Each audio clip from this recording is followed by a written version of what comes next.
Nous sommes le dimanche de Pâques et nous venons de vivre le Triduum pascal dans la divine volonté à Banneux.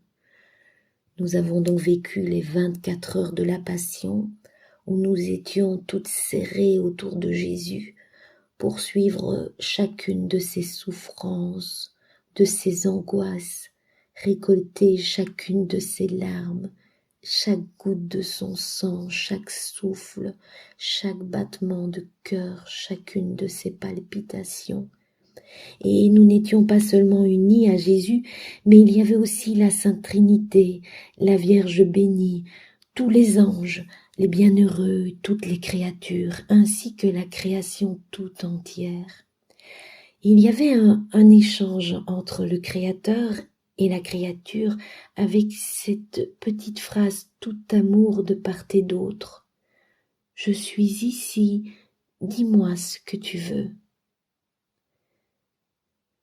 Donc le Créateur répétait cette phrase dans les profondeurs de l'âme. « Je suis ici, dis-moi ce que tu veux. » Et l'âme répétait « Je suis ici, dis-moi ce que tu veux. » Et on parcourait toute la Passion.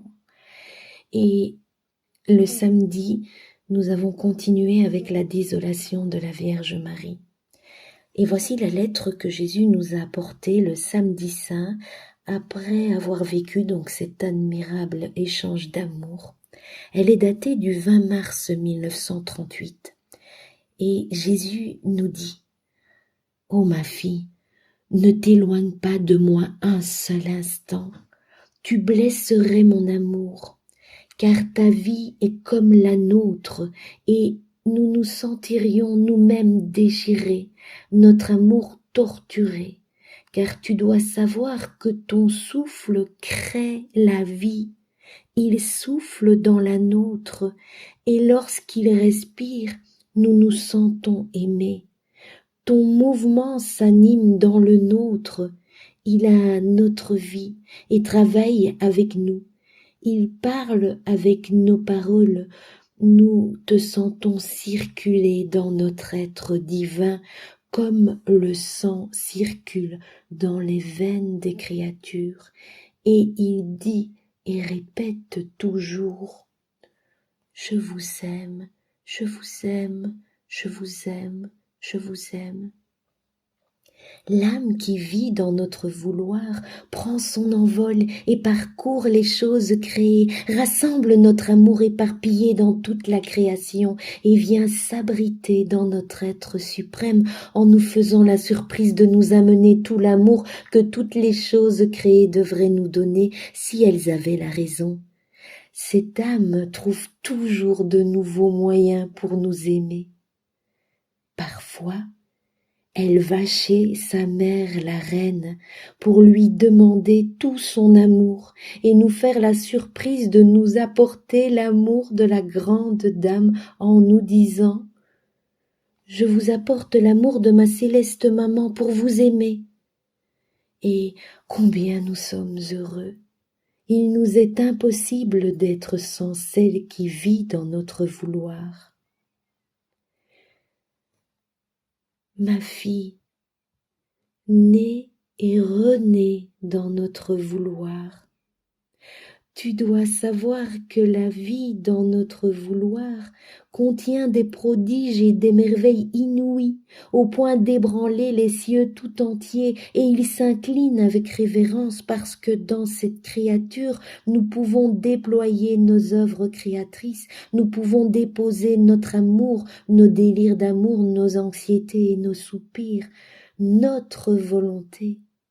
Elle fera comprendre notre suprême majesté. Elle nous fera aimer avec notre amour. Sans elle, poursuit Jésus, nous sommes comme un enseignant qui possède toutes les sciences. Il pourrait communiquer ses leçons à toutes les universités, à toutes les écoles, mais il ne trouve même pas un seul élève qui veuille apprendre ces sciences. Quelle tristesse pour cet enseignant qui possède toutes ces sciences sans pouvoir faire comprendre la valeur des sciences qu'il possède. Oh, si cet enseignant pouvait trouver un seul élève qui accepterait d'apprendre ces sciences. Il le prendrait sur ses genoux, il le garderait avec lui nuit et jour, il sentirait que sa science ne mourra pas, mais vivra avec son élève. Il ne serait plus seul, mais aimé par l'élève, à qui il donne ses leçons, et l'amertume de sa vie serait changée en joie. Oh, telle est la situation de notre être suprême. Si nous ne trouvons pas celle qui vit dans notre divine volonté, nous sommes comme cet enseignant qui n'a personne à qui communiquer ses leçons. Nous possédons des sciences infinies, et nous n'avons personne à qui dire un seul mot, parce qu'il manque la lumière de notre vouloir qui leur ferait comprendre ce que nous voulons leur enseigner. Au contraire, si la créature vit dans notre vouloir, nous nous sentons revivre en elle. Nous pouvons lui enseigner nos sciences divines qui formeront la vie en elle. Elle comprendra notre langue et nos merveilles célestes. Elle nous aimera comme nous voulons être aimés. Notre sort et le sien seront changés. Il n'y aura plus de solitude. La compagnie sera éternelle. Nous aurons toujours quelque chose à dire et nous garderons celle qui nous écoute. Notre souffrance éternelle sera changée en joie et en festivité parce que la créature vit dans notre vouloir. Mais si nous ne trouvons pas celle qui vit dans notre volonté, nous sommes comme celui qui possède d'immenses richesses et ne trouve personne à qui les donner, personne pour prendre ses biens. Ô pauvre homme, il est très malheureux, noyé dans ses richesses. Il souffre cruellement de solitude. Il n'y a personne qui l'aime, qui le respecte, qui lui dise un seul merci. Au contraire, il semble que tous le fuient, et il ne trouve personne à qui donner ses richesses, personne qui veuille les prendre. Sans compagnie, la joie meurt, et il sent que ses biens et sa vie ne vivent pas dans les autres, et cet isolement est sa plus grande amertume. Oh, combien de fois nous voulons donner, mais sans trouver personne à qui donner. Ne pas faire notre volonté, c'est nous fermer les portes, nous empêcher d'entrer, nous garder à distance et s'entourer soi-même de misère, de faiblesse et des plus horribles passions. Que la vie dans notre vouloir puisse éveiller des merveilles en chacun, nous dit Jésus, et nous émerveiller nous-mêmes de pouvoir mettre l'infini dans le fini, l'immensité dans la petitesse. Il est nécessaire que nous opérions ces merveilles et ces prodiges, que l'amour qui règne sur notre être divin nous pousse à accomplir, au point que les anges et les saints en demeurent étonnés et muets d'admiration. Ô doux Jésus, donne-nous la grâce d'être ces élèves toujours attentifs et enamourés, avec la bouche ouverte et les oreilles dressées vers toi, pour n'entendre que tes divines leçons que tu veux nous donner, parce que tu veux nous dévoiler le ciel de tes grâces, le ciel de ton amour infini. Ô doux Jésus, vraiment que l'Esprit Saint coule en nous, nous ouvre l'intelligence. Ô Seigneur, nous voulons être ses élèves, tout tournés vers toi. Et comme le Seigneur est infiniment généreux et qu'il ne se lasse pas de nous instruire, il nous a envoyé une seconde lettre aujourd'hui, donc le jour de Pâques. Pâques qui est le passage de la mort à la vie, de la mort de notre volonté propre pour venir habiter et vivre dans la divine volonté. Et cette lettre qui vient du livre du ciel est datée du 22 mars 1938. Et Jésus va nous instruire sur cette vie nouvelle.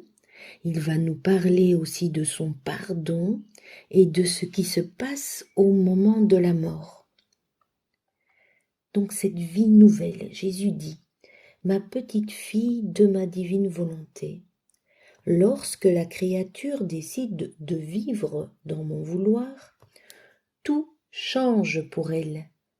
Notre règne divin l'investit et nous la faisons dominatrice de toutes choses, dominatrice de notre force, de notre bonté et de notre sainteté, dominatrice de la lumière. Le ciel et la terre lui appartiennent de droit. Nous la plaçons dans une atmosphère de sécurité et de paix immuable. Aucun bien, ni santé, ni beauté, ni joie divine ne peuvent manquer à cette créature qui vit dans notre volonté. Tous ses plus petits actes sont remplis de satisfaction au point de provoquer le sourire du ciel tout entier et de notre être suprême lui-même. Par conséquent, nous sommes tous très attentifs lorsqu'elle aime et lorsqu'elle travaille pour en profiter et sourire avec elle. Nous l'aimons au point de la mettre dans les mêmes conditions que nous. Et on va voir ce que ça veut dire, c'est les mêmes conditions que nous. Jésus poursuit en disant « Nous aimons même si nous ne sommes pas aimés. Nous continuons à donner la vie même si on nous ignore et même si nous sommes offensés. » Et nous allons entendre ce qu'est le pardon du Père. Jésus poursuit en disant « Et si la créature revient vers nous en demandant pardon, nous ne lui faisons aucun reproche et nous la serrons contre notre sein divin. »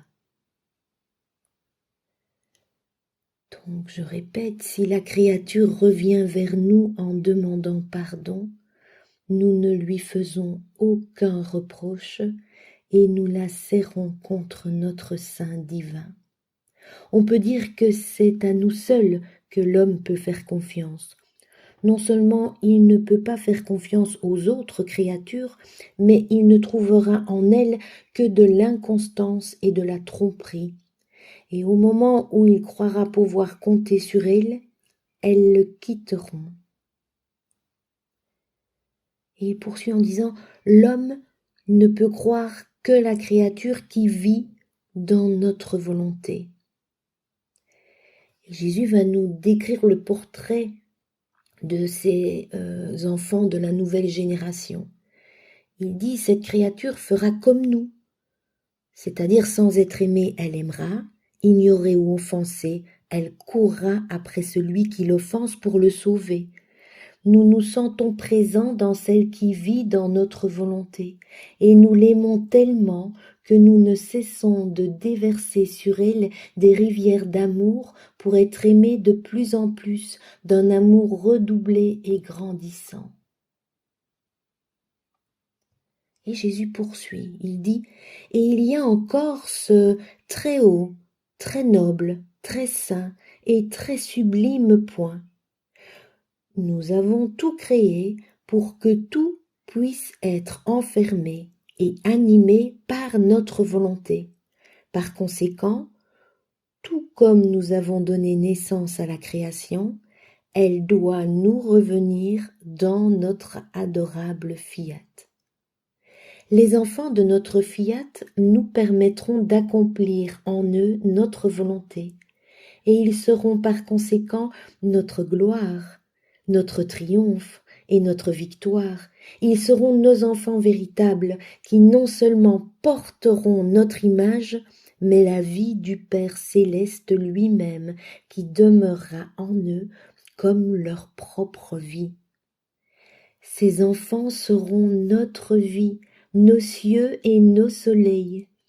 Oh, comme nous prendrons plaisir à créer en eux des vents qui soufflent l'amour et des mers qui murmurent « Je vous aime, Je vous aime, je vous aime, je vous aime. Nous trouverons tout en eux. Il n'y aura plus de différence entre le ciel et la terre. Ce sera pour nous une seule et même chose. Soit que nous les gardions avec nous dans le ciel ou avec nous sur la terre. Par conséquent, chéris la chose qui devrait te préoccuper le plus, vivre dans notre volonté. Notre amour trouvera son repos, sa délivrance et sa paix en toi, ainsi que le commencement de notre bonheur sur terre dans le cœur de la créature. Notre volonté sera constamment sur toi pour faire grandir en toi notre vie. Notre amour t'enverra sa brise continuelle pour t'aimer toujours d'un amour nouveau et recevoir le tien comme une expression et un retour de son amour. Et Jésus nous dit que sa volonté est comme une vraie mère pour la créature.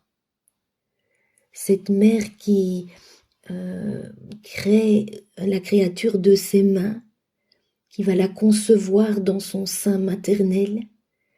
Cette mère qui ne laisse jamais la créature seule, pas même un seul instant dans son sein maternel, nous dit Jésus. Ma volonté, poursuit Jésus, forme la créature, lui donne l'usage de ses membres, elle l'élève avec ses souffles, lui donne sa chaleur, et après l'avoir bien formée, elle lui donne le jour. Mieux qu'une mère, elle plane toujours au-dessus d'elle pour veiller sur elle, l'aider, lui donner le mouvement, l'articulation de ses membres, le souffle et les battements de cœur. Et lorsqu'elle grandit, elle lui donne l'usage de la parole, des pas pour ses pieds. Il n'est rien que puisse faire la créature que ma volonté ne fasse avec elle pour lui donner le plein usage de la vie humaine. Oh, comme c'est beau! Par conséquent, poursuit Jésus, le principe de la vie humaine, de l'âme comme du corps, est formé entièrement par ma volonté qui demeure dans la créature pour lui donner la vie éternelle. Et Jésus va nous expliquer dans cette lettre tous les stratagèmes que cette mère, donc cette mère qui est la divine volonté, utilise pour que ses enfants reviennent vivre en elle. Il dit notre bonté et notre amour sont si grands que nous utilisons tous les moyens pour sortir la créature de son péché, pour la sauver.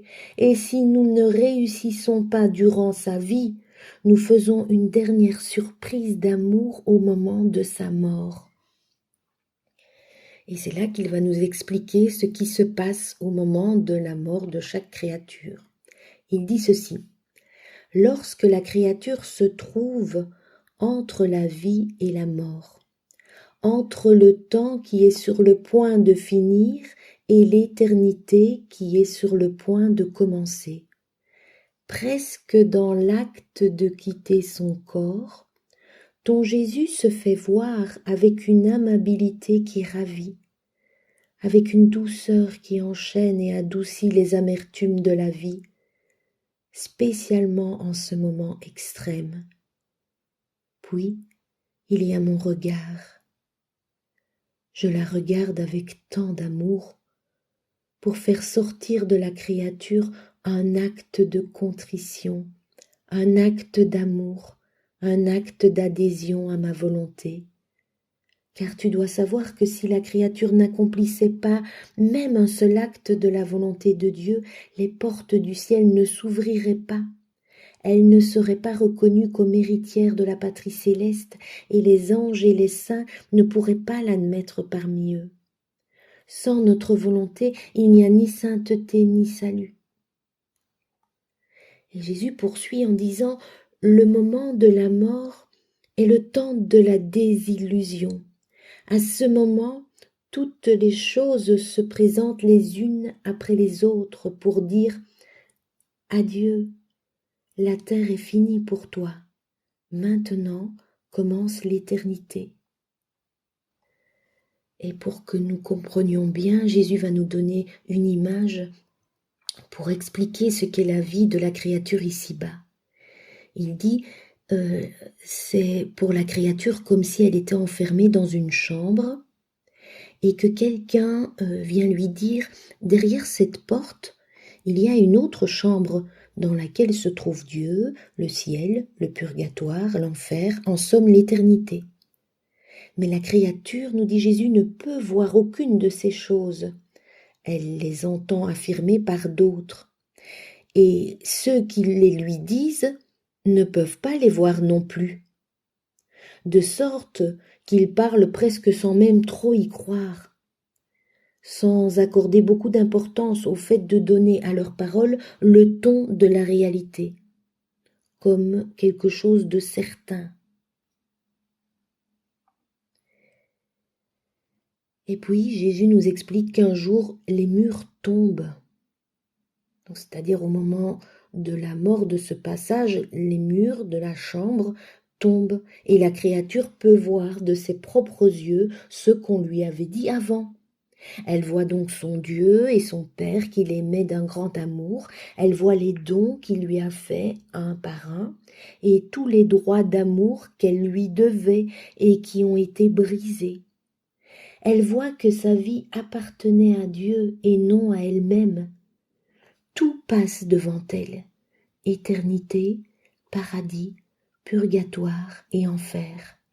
La terre qui s'en va, les plaisirs qui lui tournent le dos, tout disparaît.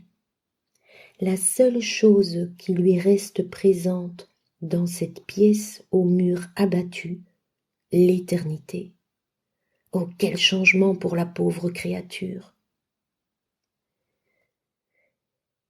Et Jésus nous précise que c'est par pure miséricorde qu'il agit ainsi. Il dit, « Ma bonté est si grande, voulant sauver tout le monde, que je permets la chute de ces murs lorsque les créatures se trouvent entre la vie et la mort, au moment où l'âme quitte le corps pour entrer dans l'éternité, afin qu'elle puisse faire au moins un acte de contrition et d'amour pour moi, en reconnaissant sur elle mon adorable volonté. Je peux dire que je leur donne 1 heure de vérité, afin de les sauver. Oh, nous dit Jésus, si toutes connaissaient les industries d'amour que j'utilise au dernier moment de leur vie pour les empêcher d'échapper à mes mains plus que paternelles, elles n'attendraient pas ce moment, elles m'aimeraient toute leur vie.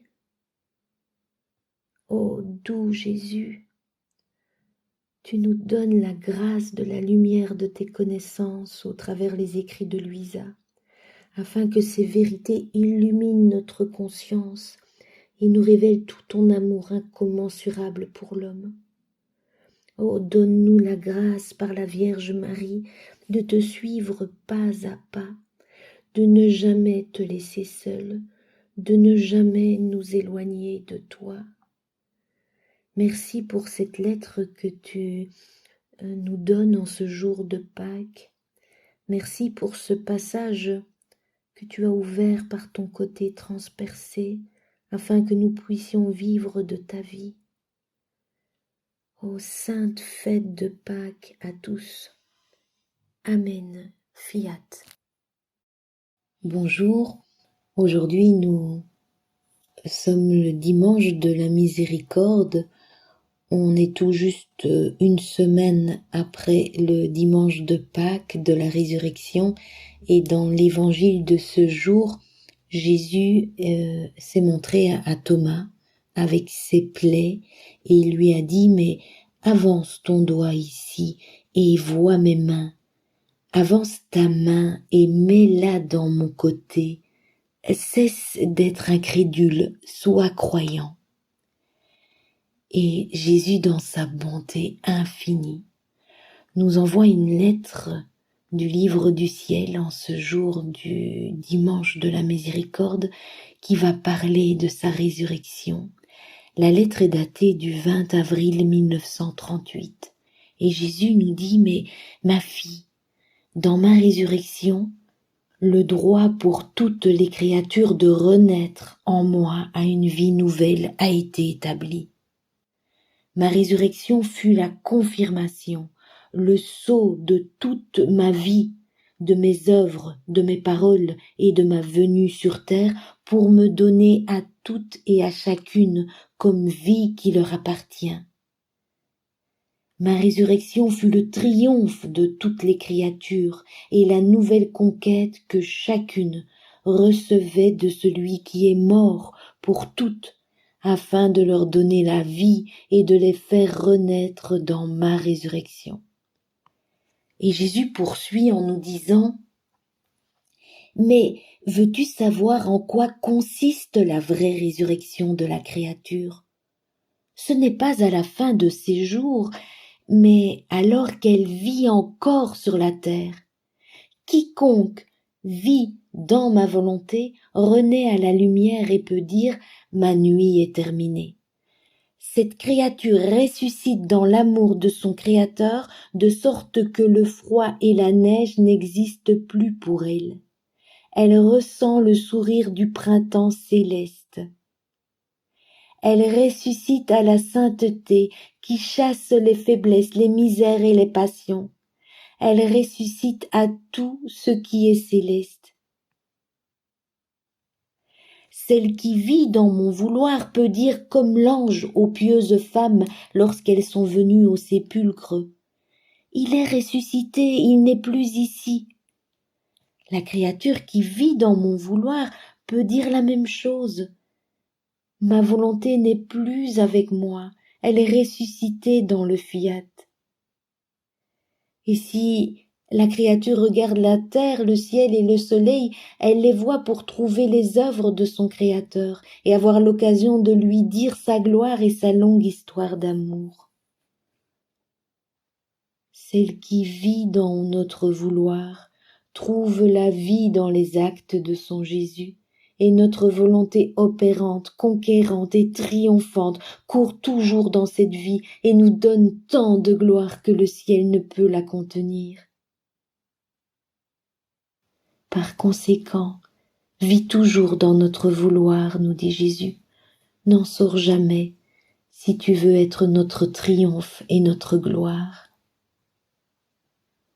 Ô doux Jésus d'amour, tu es ressuscité et aujourd'hui tu te présentes devant nous et tu nous dis mais avance ton doigt ici et vois mes mains, avance ta main et mets-la dans mon côté. Viens renaître de mes souffrances dès maintenant. Oh, j'ai si soif de ton amour. Cesse d'être incrédule, sois croyant. Viens renaître de l'eau et de l'esprit en chacune de tes actions. Oh, merci Seigneur de nous guider sur ce chemin de ta divine volonté et de nous envoyer ces lettres du ciel. Amen. Fiat. Bonjour à tous. Alors nous sommes vraiment très heureuses car nous venons de recevoir une nouvelle lettre du ciel dans laquelle Jésus veut nous apprendre, tenez-vous bien, il veut nous apprendre à valser les rondes sur l'hymne à l'amour de la création. Et on va comprendre que pour valser les rondes dans la création, l'âme doit se revêtir de la divine volonté, ce qui signifie abandonner son être propre afin que sa volonté entre dans la divine volonté. Et l'âme pourra ensuite virevolter au rythme du mouvement continuel de l'amour divin dans la création. On assistera alors, dans ce lien le plus intime qui soit de la fusion des deux volontés entre Dieu et la créature, à des scènes divines, les plus merveilleuses, les plus spectaculaires qui vont se dérouler sous les yeux ébahis de la Sainte Trinité et de toute la cour céleste. Remarquons que si l'âme n'abandonne pas sa propre volonté pour se revêtir de la divine volonté, c'est un peu comme si elle voulait exécuter du patinage artistique sans changer ses vieilles chaussures pour enfiler les patins à glace et ce beau vêtement de lumière. Et puis on pourrait aussi s'imaginer que ces pas de valse dans la divine volonté sont difficiles et pourtant Jésus nous rassure en nous disant qu'il est extrêmement simple d'entrer dans ma divine volonté, parce que ton Jésus n'enseigne jamais des choses difficiles. Mon amour fait que je m'adapte à la capacité humaine, de sorte que la créature peut faire sans difficulté ce que j'enseigne et ce que je veux. Tu dois savoir que pour que la créature entre dans mon fiat, la première chose indispensable est de le vouloir, de le désirer avec fermeté, de vouloir vivre en lui. Deuxièmement, lorsque ce premier pas est franchi, ma divine volonté entoure la créature de lumière et d'une telle attirance que la créature perd le désir de faire sa propre volonté, parce qu'après ce pas, elle s'est sentie souveraine. Par conséquent, elle ressent le besoin extrême de faire un second pas, qui en appelle un troisième, un quatrième, un cinquième. Ces pas sont des pas de lumière qui embellissent la créature, la sanctifient, la rendent heureuse, la dirigent et la font participer à la ressemblance de son Créateur.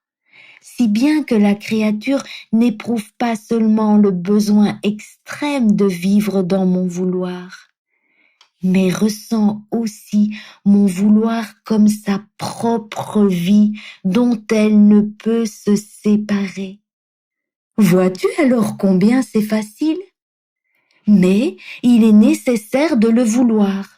Lorsque la créature veut rentrer dans mon fiat, ma bonté paternelle orne cette volonté de grâce, d'amour et de bonté. Et comme c'est ce que je veux moi aussi, j'ajoute ce qui est à moi. Et si nécessaire, j'y mets ma propre vie pour lui donner toute l'aide et tous les moyens, et ma vie contre la sienne pour la faire vivre dans mon divin vouloir. Je ne m'épargne rien lorsqu'il s'agit de faire vivre la créature dans mon vouloir. Alors nous voilà, nous avons endossé notre vêtement de lumière, orné de cette volonté de grâce, d'amour et de bonté paternelle. Nous sommes unis à Jésus de façon à former sa propre vie et nous voilà prêtes à exécuter les pas de valse avec les rondes sur l'hymne à l'amour de la création. Et 1, 2, 3, 1, 2, 3, 1, 2, 3. Et Jésus nous dit, l'âme se sert de nos œuvres afin de former les nouveaux membres nécessaires pour vivre dans ma volonté. L'âme acquiert ainsi des pas nouveaux, des mouvements nouveaux et un nouvel amour pour pouvoir s'identifier avec nos œuvres et faire ce que nous faisons. Le signe le plus sûr que ma divine volonté règne et domine dans l'âme, c'est ce continuel mouvement d'amour dans l'âme. Et 1, 2, 3, 1, 2, 3, 1, 2, 3. Qu'est-ce que fait l'âme, nous dit Jésus? Elle entre dans les interminables frontières de mon vouloir. Elle voit le grand théâtre de la création, la magnificence et la manifestation d'amour dont les créatures sont investies. et elle court d'une de nos œuvres à l'autre pour rassembler tout l'amour que nous avons répandu dans toute la création. Et 1, 2, 3, 1, 2, 3, 1, 2, 3. Cette âme place tout cela dans son sein et vient devant notre majesté pour nous donner toutes ces variétés d'amour que nous avons mises dans la création. Et elle fait résonner ces notes d'amour dans toutes les notes d'amour de notre amour créateur. Et oh, quel plaisir elle nous donne! Quelle fête commence entre le ciel et la terre! Quelle mer d'amour entoure notre trône! Et lorsque cette âme a fait une fête de toute la création, pour nous aimer encore plus et avec un amour redoublé, elle descend de notre trône et va répandre notre amour redoublé sur toutes les choses créées. Et avec la puissance de notre volonté qu'elle a en son pouvoir, elle fait dire à tous « Amour, amour, amour à notre Créateur ». Ainsi, celle qui vit dans notre volonté peut être appelée notre fête continuelle, l'exutoire de notre amour. Oh mon doux Jésus, moi aussi je veux danser avec toi la valse dans la création. Je veux me revêtir de ce vêtement de lumière qu'est ta divine volonté et j'entre avec toi sur la grande scène de la création avec la lumière de ton acte continuel d'amour et nous voilà partis. Le spectacle commence.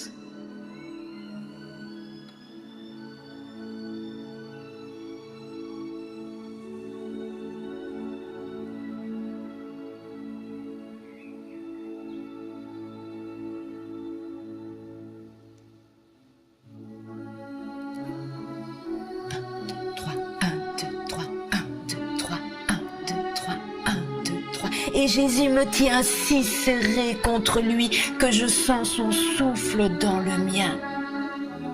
3, 1, 2, 3, 1, 2, 3. Je sens son battement de cœur dans le mien. Nous tourbillons, nous virevoltons au rythme de ses œuvres les plus grandes. Nous voici dans l'immensité des cieux. Et nous prenons tout l'amour et la valeur du ciel pour t'aimer, ô doux Jésus, avec ton incommensurable amour.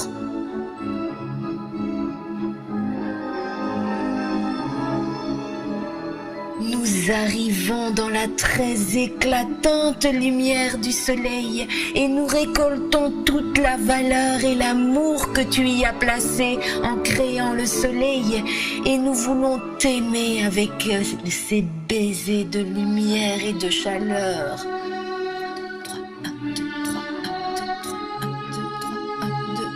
À présent, nous voltigeons dans le vent de ton amour et nous cueillons cet amour dominant que tu y as placé en prononçant ton fiat pour t'aimer avec cette petite brise légère et rafraîchissante.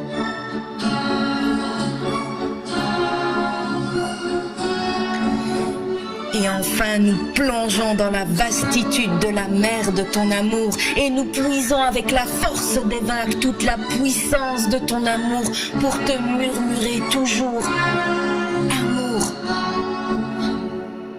amour, amour, amour, amour. Ensuite, en courant plus vite que le vent, nous venons déposer tout cela devant ton trône pour y déposer toute cette variété d'amour et faire résonner ces notes d'amour.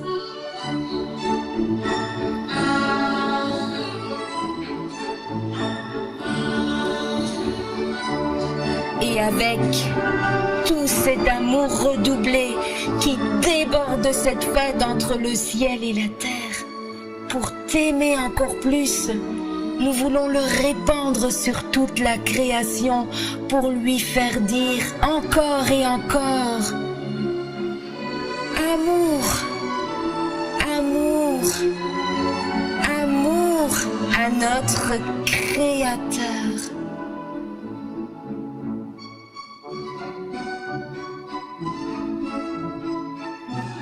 Amen. Fiat. Lettre du ciel, dimanche 3 août 2025. La semaine passée, un de mes proches me parlait des écrits de Luisa Picaretta, en me disant ce qu'il en pensait.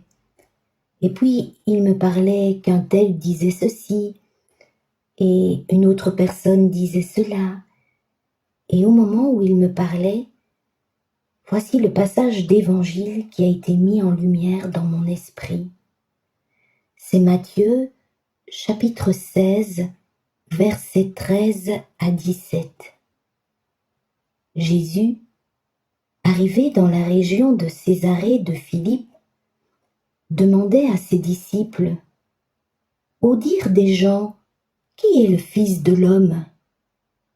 Ils répondirent: pour les uns Jean-Baptiste, pour d'autres Élie, pour d'autres encore Jérémie ou l'un des prophètes. Jésus leur demanda: et vous, que dites-vous? Pour vous, qui suis-je?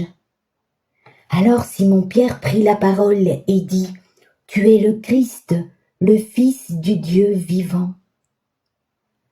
Prenant la parole à son tour, Jésus lui dit: heureux es-tu, Simon, fils de Jonas, ce n'est pas la chair et le sang qui t'ont révélé cela, mais mon Père qui est aux cieux. Alors je vous propose de relire cet évangile, mais remis au goût du jour avec le livre du ciel. Jésus nous demande: au dire des gens, que sont les écrits de Luisa Picaretta? Ô doux Jésus, pour les uns, ils disent qu'ils n'en ont pas besoin, que seul l'évangile leur suffit. Pour d'autres, ils disent que ces écrits parlent d'une divine volonté trop mécanique et obsessionnelle, ne semblant pas laisser à l'homme la possibilité d'exercer son libre arbitre. Pour d'autres encore, ils affirment que c'est une doctrine qui n'intègre pas ton amour miséricordieux et inconditionnel. Et puis, il y a aussi ceux qui disent que ces écrits sont marqués par un pessimisme sur la nature humaine. Et certains disent aussi que dans ces écrits tu es trop intime avec Luisa. Et Jésus, alors se tournant vers nous, dit: et vous, que dites-vous? Pour vous, ces écrits, que sont-ils?